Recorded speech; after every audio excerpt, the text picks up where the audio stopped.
Hi, my name is Dr. Adams, and today I'm going to talk to you about mouth breathing versus nose breathing and why that's important, especially for kids during growth and development, and also it becomes really important for adults who are trying to recover from TMJ pain and sleep apnea and some other things.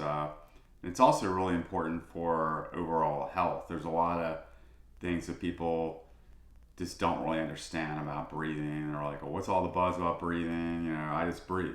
Well, it's really kind of a big deal, and a lot of people make it sound really complicated, but it's really comes down to some pretty simple concepts. But let's just talk a little bit about it and why people breathe through their mouth instead of their nose. It really comes down to a matter of like necessity and people's need to breathe through their mouth really comes down to how they grew when they were a kid.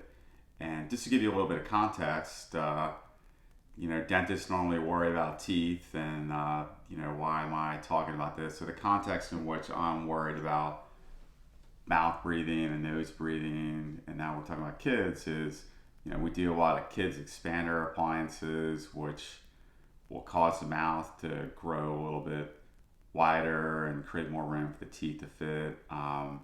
Is these appliances can also create more space in the nasal passageways so people can breathe better through their nose. And a lot of the kids that I see, their parents bring them in because they're worried about their teeth not looking right, but they also understand the link between um, mouth breathing and nose breathing and tongue ties and lip ties. And this is sort of the context of why we're gonna have this discussion today. So anyway, um, why is it important to breathe through your nose, and why do people start breathing through their mouth? And it really comes down to one thing. If the upper jaw structure does not grow to be big enough, and I'm just going to review some anatomy here. The maxilla, this is the upper jaw, the turquoise bone.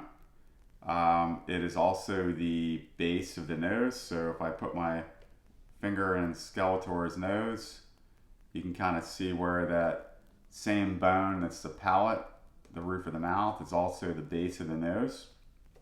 So during appliance, I guess expander treatment, if we put some appliances in here and it can make the upper jaw grow wider, that's also going to create more room in the nasal passageways. So, and really why people breathe through their mouth instead of their nose, at the very least, starts with a situation where there's not an ability to get enough oxygen or airflow through the nose. So the mouth being a bigger hole, people will just open their mouth. If you can't get enough air through your nose, you open your mouth out of necessity. And most of the time for kids, that is caused by the upper jaw not growing wide enough. And humans, they have a tendency to want to like blame people.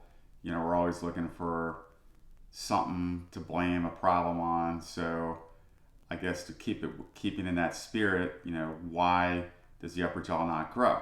And if you want to blame mouth breathing on anything, it all comes down to the tongue. People, they'll swallow and they will talk and they'll do different things, and the tongue's a very powerful muscle, so it'll stick out, it'll spread out. It's putting pressure on the roof of the mouth and all the jaw spaces. And long story short, when kids are young and they're growing and they're developing, the tongue is the natural expander. So the tongue actually promotes and stimulates the jaw to grow to be the right size and shape. So if the mouth and all the facial structures do not grow to be big enough, it really can all be blamed on the tongue. So when parents are bringing their kids in to see me and they have crooked teeth, they don't have enough room in their mouth for their teeth to fit, and they are not having enough room to breathe through their nose, and they're breathing through their mouths, especially while they sleep. That is the fault of the tongue. So oftentimes I'll have parents say, well, why is the tongue not moving properly? And that comes down to having a tongue tie. And, if the tongue is kind of tied down, there's this little attachment in your mouth that will connect the tongue to the back of the lower jaw that really shouldn't be present. But even though it shouldn't be present, it seems to be present in almost everybody. We'll get more into details about tongue ties and whether or not they should be released. And we also have this, we also do myofunctional therapy, which, that'll improve the function of the tongue so it's extending and spreading out and working properly. And we worry about this because let's just say you bring your child into my office and they're 8 years old and they're all crooked as can be. I can certainly make some expanders and we can design them and they'll grow the jaws, wider and more forward, and it'll get the lower jaw forward and it can get all the facial structure taller. But what happens when the appliance therapy is over and, the child continues to not grow and develop? I can get my appliances to get their growth and development up to speed with, for the age they are. But if we don't correct the root cause of why the jaw structure is not growing to be the right size and shape, then you're, long story short, going to have your kid back in my office a couple years later. So we try to take a look at, the tongue and make sure that when your appliance therapy is done, that the growth and development progresses forward at a normal rate, so that when they're 17, 18, and 19, that everything's kind of working the right way. So let's revert back to the main subject, which was nose breathing versus mouth breathing, and why it is so important, especially for a kid, to breathe through their nose instead of their mouth. Well, this is what it really comes down to, especially from the standpoint of like growth and development. If your child's bones are growing, the jaws are growing wider and more forward, and there's a lot of muscles. We've already talked about how, the tongue is a muscle and it changes the size and shape of bones as they're growing. There's a lot more muscles that are moving around your child's face. There's like lips, there's muscles around here, there's eye muscles. I'm breathing in. I've literally got muscles that are working from my head to my waist that are causing me to breathe in, breathe out, breathe in, breathe out. It's kind of like the waves of the ocean. They come in, they come out, they come in, they come out. You don't even think about it. Breathing's like a subconscious thing. So, there's a lot of muscles and different muscles that are, causing you to breathe. And the muscle patterns of breathing are completely different when you breathe through your nose rather than your mouth. So, when you breathe through your nose, that has certain pressure from different groups of muscles. You breathe through your mouth,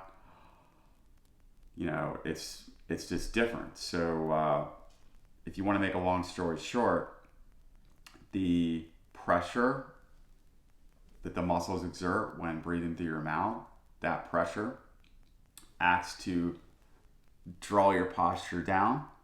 It restricts and tightens the zones of the muscles in your face, and it will result in all your bones growing to be a slightly improper shape. And that can be really bad for kids because, and the tongue not working properly and the breathing muscles, the pattern of the muscles working during breathing. That is what explains why, kids who are mouth breathers, they have small spaces in their mouth, they have crowded teeth, they have poor posture because their bones are literally like growing to be the wrong shape in their spine. They're not having enough room to get air through their nose, and that's really how it all happens. Now there's a few other things. Let's just talk about what happens when you breathe through your nose. Breathe through your nose.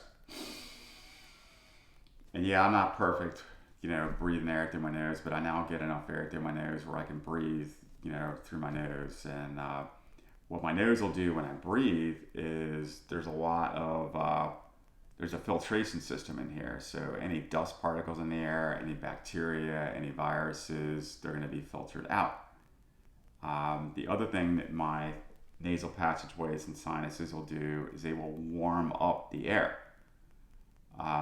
When oxygen gets down into your lungs, the warmer it is, the more oxygen that can be absorbed by your lungs for the benefit of your body. So if you're breathing in through your nose and you're getting warm air into your lungs, you don't actually have to, breathe in as much air to get the oxygen you need. The other thing that's really critical is the amount of humidity. When you're breathing in through your nose, the nasal passageways and the sinuses are actually humidifying the air. So what you're getting when the air gets down to your lungs is you're getting air that is heated and it's properly humidified. That really optimizes the absorption of oxygen in your lungs and really improves the efficiency of your breathing. So if you're breathing through your mouth, you're like, you're having to huff and puff a lot more air because you're not going to get as much absorption in the lungs. So you're working a lot harder. The other thing is the getting back to that filtration when you're breathing through your nose. If you're filtering out viruses and bacteria, and dust particles, and other things, you have little mucus cells that will secrete small amounts of mucus, and it'll trap the bacteria and the viruses and the dirt particles, and it will typically really slowly and freely drain down the back of your throat and end up in your stomach, where it gets sterile. All the bacteria gets sterilized and killed. And there's one other element in your sinuses. There are cells in there that produce nitric oxide, and nitric oxide is a really powerful oxidizing gas, and it will kill the viruses and bacteria on contact.